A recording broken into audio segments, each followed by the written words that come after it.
আমরা শুরু করলাম রণগ্রাম ব্রিজ থেকে, যে রাস্তাটায় 10টা গ্রামের লোক প্রতিদিন যাতায়াত করে, বাইক নিয়ে, টোটো নিয়ে, গাড়ি নিয়ে, সাইকেলে, পায়ে হেঁটে। সেই রাস্তাটার অবস্থা কীরকম সেটাই আমরা তুলে ধরবো। ভিডিওটা শেষ পর্যন্ত দেখতে থাকো। ভিডিওটা ভালো লাগলে অবশ্যই লাইক, কমেন্ট, শেয়ার করে পাশে থাকবে।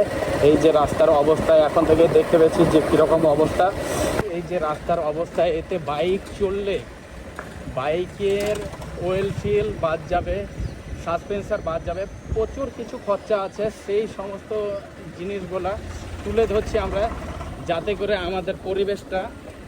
আমাদের পরিবেশটা আরও ভালো হয়, সরকার আমাদের কথা শুনতে পায় এবং এইসব দিকে লক্ষ্য রাখে। এই জায়গাটা প্রচণ্ড খারাপ। যদি একটা কোনো টোটো আসে অন্ধকারে, একটা যদি ট্র্যাক্টর পাস হয় বা কোনো গাড়ি পাস হয়, তাহলে সেটা কিন্তু টোটোটা উল্টে যেতে পারে, এতে আমাদের ক্ষতি হবে। সেই সোর্সে আমাদের এই সমস্ত ভিডিওগুলো করা, যাতে সরকার আমাদের আওয়াজটা শুনে এবং এই সব দিকে, রাস্তাঘাটের দিকে ধ্যান দেয়, রাস্তায়, স্কুল, হসপিটাল, এই সব দিকে ধ্যান দেয় সরকার। এটাই আমরা চাই আর এটাই আমাদের বক্তব্য। তাছাড়া আমাদের আর কিছু চাওয়া নাই। এই যে রাস্তার অবস্থা, প্রত্যেকটা জায়গা খারাপ। এই যে একটা গাড়ি আসছে, মানে রাস্তাটা যদি সাইডে ভালো থাকতো অবশ্যই এটা কোনো প্রবলেম ছিল না। তারপরে সাইডের রাস্তাগুলো প্রচুর খারাপ, ভেঙে চলে গেছে। তো এদিকে কারো কোনো মানে নজরে পড়ে না, সেই কারণে আমরা ভিডিওটা বানাচ্ছি, যাতে সবারই নজরে আসে। এই যে গ্রাম, 10টা গ্রাম আছে এই রাস্তার উপরে, 10টা গ্রামের মানুষ প্রতিদিন 3বার 4বার করে আসা যাওয়া করে। সেই সব মানুষজনের যে কত অসুবিধা হয়, সেইটার জন্য আমাদের ভিডিওটা তুলে ধরা।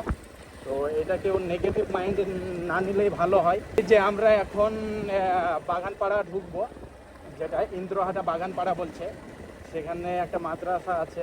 তারপরেও এত ভোটার যে বাস করে এই রাস্তার উপরে, এত ভোটার আসা যাওয়া করে।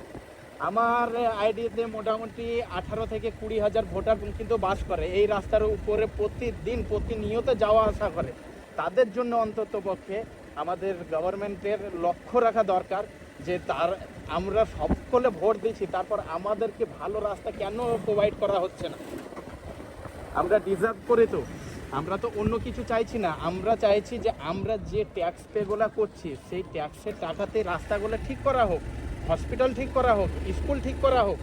তা বাদে প্রাইমারি স্কুলগুলো বন্ধ করে দেওয়া হচ্ছে এবং প্রাইভেট স্কুলের দিকে বেশি লক্ষ্য রাখা হচ্ছে। আজকের বাজারে আমরা সাধারণ মানুষ হসপিটালে গিয়ে হেনস্থ হচ্ছি। প্রাইমারি স্কুলে আমাদের বাচ্চাদেরকে ভালো শিক্ষা ব্যবস্থা দিতে পারছে না সরকার, সেই কারণে আমরা মানে বাধ্যতামূলক আমরা দিচ্ছি সরকারি স্কুল ছেড়ে প্রাইভেট স্কুলে ছেলেদেরকে, বাচ্চাদেরকে পড়াচ্ছি। একটাই রাস্তা, 10টা গ্রামের একটাই মেন রাস্তা। সেই রাস্তা যদি একদম স্মুথ না হয়, তাহলে সাধারণ জনগণ কি করবে? সাধারণ জনগণ চাইলেও তো আওয়াজ তুলতে পারছে না। সেই কারণে আমাদের এই ভিডিওটা আমরা চাই গভর্নমেন্টের কাছে পৌঁছাক, আমাদের রাজ্য সরকারের কাছে পৌঁছাক এবং রাজ্য সরকার কোনো স্টেপ নেক এইসব বিষয়ে। প্রতিটা গ্রামের, মুর্শিদাবাদের যে কোনো গ্রামে যেখানেই যাব আমরা, সমস্ত গ্রামের এইরকমই হাল, রাস্তার অবস্থা। মানে রাস্তাঘাট আমরা কোনো সময়তেই সুযোগ সুবিধা কিছুই পাচ্ছি না। সরকারি ওই প্রকল্প নিতে আমরা ব্যস্ত, সেই কারণে আরও পাচ্ছি না। তো রাস্তাটা দেখছেন, এই রাস্তাটা মূলত শোনা যায় যে জমি বিবাদের কারণে রাস্তাটা হয় না বা হতে দেয় না, এরকমটা কিছু একটা।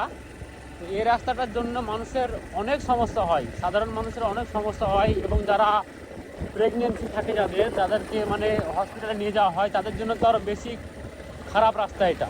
এই রাস্তাটা দেখো, পরিস্থিতি দেখো রাস্তার, কি একটা অবস্থা রাস্তার। এই তো এই রাস্তাটা আমার মনে হয় যে আমাদের গভর্নমেন্ট একটু কথা বলে সেই পাবলিকের সঙ্গে একটা সেটেলমেন্টের মাধ্যমে এই রাস্তাটা মানে ঠিক করা দরকার। এই যে রাস্তার অবস্থা, এতে টোটো যাচ্ছে, বাইক যাচ্ছে, এতে ক্ষতি হচ্ছে না? টোটালি আমাদের ক্ষতি হচ্ছে, আমাদের লোকসান হচ্ছে।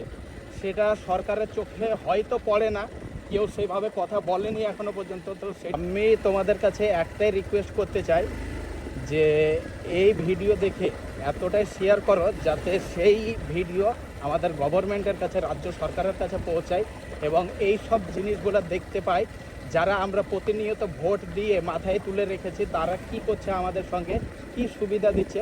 এই যে টোটোটা যাচ্ছে, টোটোটা তো ও বে লাইনে যাবেই, তার মানে ওর তো লাইনের কোনো ইয়ে নাই, লাইনে জেলেই তাকে মানে খারাপ রাস্তায় নামতে হবে। আর আমাদের এই অবস্থা, যারা এইসব গ্রাম থেকে ভিডিওটা দেখছো তারা অবশ্যই ভিডিওটা শেয়ার করো এবং আমাদের সাথে থাকো।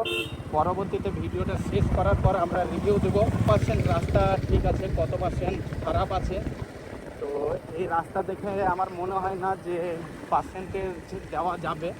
এই যে রাস্তার অবস্থা, এই হচ্ছে আমাদের প্রতিদিনের রাস্তা, যে রাস্তার উপর দিয়ে 20,000 ভোটার আসা যাওয়া করে। শুধু ভোটার, জনগণ তো বাদ গেল, জনসাধারণ তো বাদ গেল, শুধু ভোটার 20,000 ভোটার। আমার আইডিয়া করে বললাম, অনুমান করে, আমি সঠিক জানি না, কিন্তু 10টা গ্রাম হিসাবে আমি বললাম 20,000, 15 থেকে 20,000 ভোটার যে গ্রামে বাস করে, যে গ্রাম দিয়ে যাতায়াত করে, সেই গ্রামের রাস্তার অবস্থা এত জঘন্য। মানে একটাই মেন রাস্তা, সেই রাস্তা কিন্তু মেরামত হচ্ছে না। কেন হচ্ছে না, কী কারণে হচ্ছে না, আমাদের সকলকে আওয়াজ ওঠানো দরকার এই সব বিষয়ে। আমি যাব প্রত্যেকটা মুর্শিদাবাদের প্রত্যেকটা গ্রাম ঘুরবো, প্রত্যেকটা গ্রামের রাস্তা।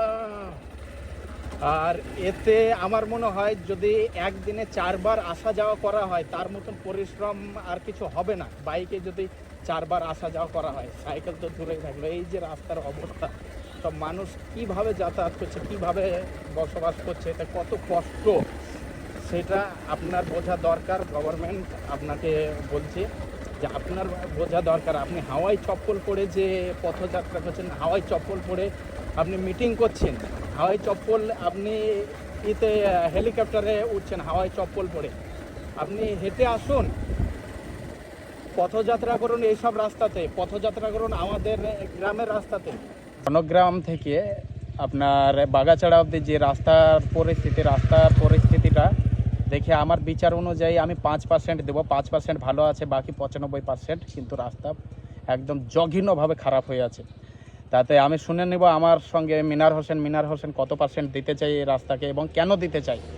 এই রাস্তাটায় আমার মনে হয় যে 8% ঠিক আছে, বাকি 92% যেটুকু আছে সেটুকু খারাপ। তার কারণ এই রণগ্রাম ব্রিজ থেকে মূলত বাগাছড়া অবধি কিছুটা রাস্তা ভালো আছে, বাকি পুরোটাই খারাপ আছে। তো সেই ক্ষেত্রে আমি 8 দিলাম। 92% ড্যামেজ আছে রাস্তা। আচ্ছা, তো তোমরা ভিডিও দেখার পর কমেন্টে জানাও যে কত পার্সেন্টের রাস্তা ভালো এবং কত পার্সেন্ট খারাপ। আর আমাদের ভিডিও যদি ভালো লাগে শেয়ার করে পাশে থাকবে।